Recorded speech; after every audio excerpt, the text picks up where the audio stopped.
All right, welcome everyone. Today we're going to talk a little bit about one of my new favorite tools for PMMs, which is pencil.dev.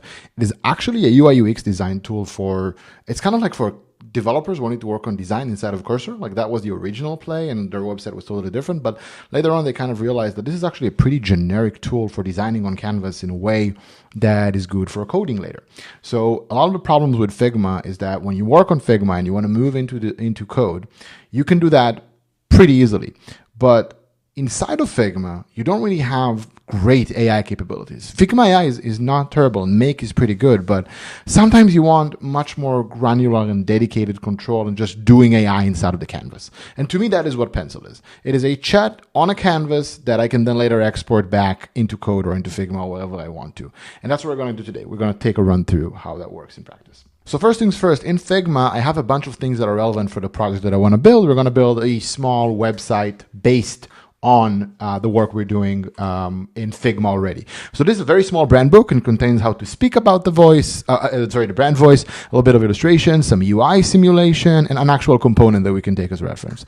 And that's enough for us to go into Pencil and do some work. So what I'm going to do first, Pencil and Figma don't actually have one-to-one support. So you have to, I'm sure there are some plugins that can help. I haven't found one that I really like, but what I usually do is I download from Figma as a fig file and then import it into Pen. It's a bit annoying, but you'll see how powerful Pencil is. So it's worth the extra minute that you take to actually export the thing.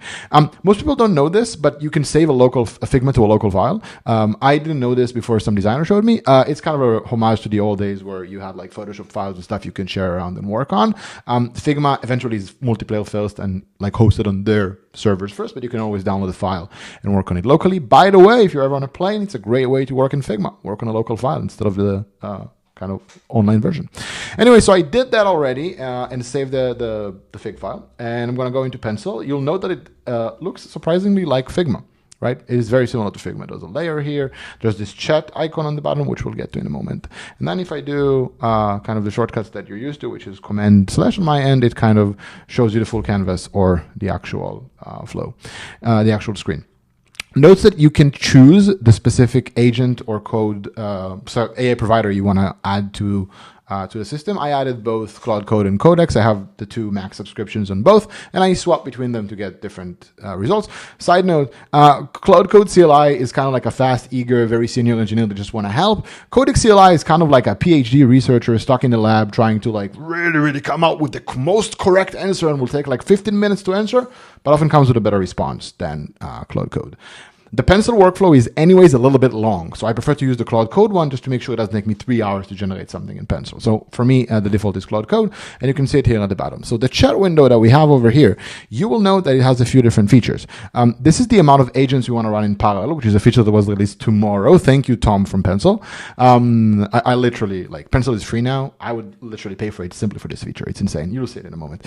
And then we can give it some comments based on the selections that we want to give it in the tool. So let's import the fig file, and then once I click import, you can see I can import directly from Figma. I'm not gonna show you the whole process. Click import and then come back later.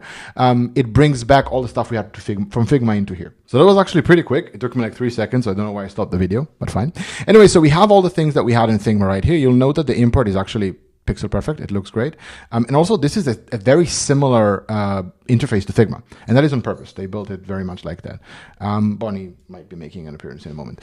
Anyways, what I'm going to do now is I'm going to tell it, hey, dear chat, I want to select all of these, which are the reference points, and I'm going to tell it with the 5 agents, please design a website for my brand.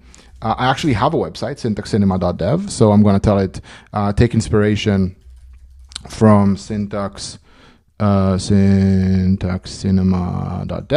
and then build out using the brand guidelines you have in the frames above. And then I'm going to hit enter. Note that this is connected to my Cloud Code subscription at the back, so it can do anything Cloud Code does. And when I click enter, what it does is it starts thinking, and it starts doing a lot of interesting things while it's working. So the first thing, and that's, I think, to me at least the most cool one, it actually takes screenshots and reviews all of these as if it was a reviewer. You'll see that it searches for all the tools, it finds what's happening, and there's actual code and kind of like JSON level interactions inside of this flow. This is very cool because the end result will have a lot of fidelity. It will be a high fidelity output, which you can then feel free to use somewhere else. Note that the agents start working on stuff. This is the first one, Reef. There will be more of them as they're building it out. And it's actually, it's simulated, right? The cursor is like not real, but like it is a very cool way of showing where the agent is working and allows you to see how the thing thinks, which to me is super, super interesting. I'm going to pause for a moment and just come back while it's doing interesting things. And then we can talk a little bit about what this world holds for us. So you'll note that it said it wants to create a few different things for the website. And then if you zoom a little bit out, you'll see that it actually starts creating the websites with multiple agents working at the same time. I do hope it works here. It does work. If it doesn't work in this specific case, I apologize, but the agents definitely work. I've seen them multiple times. Also, there's a great demo on the website.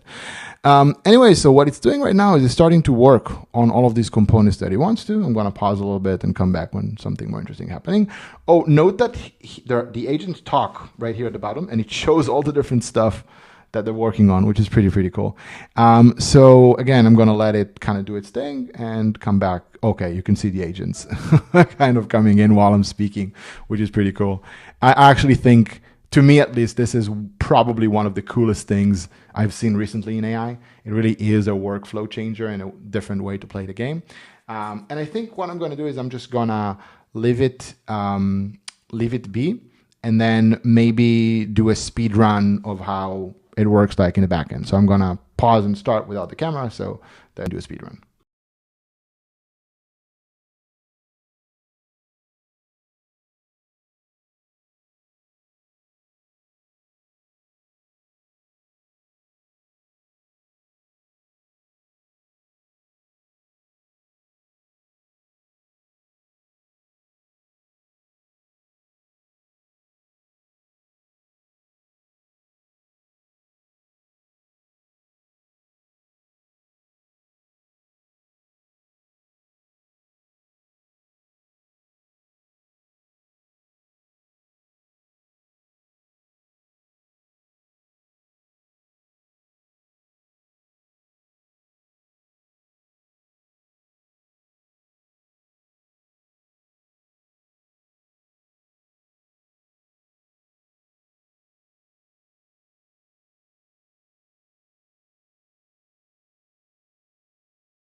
So we're back, and I think that the output is actually not terrible. So note, there's very basic stuff happening here, like there's the gradient and everything, it got the button right. This is of course a full component that I can look through in the layers, right? Like this is also very well named and everything is like super organized. This is again a bit basic, but I did try and at least follow the patterns of the colors. The how it works section, not great, didn't match all the things. And then the pricing, actually it got it not terrible. Like this is not a terrible pricing table. So I'm happy.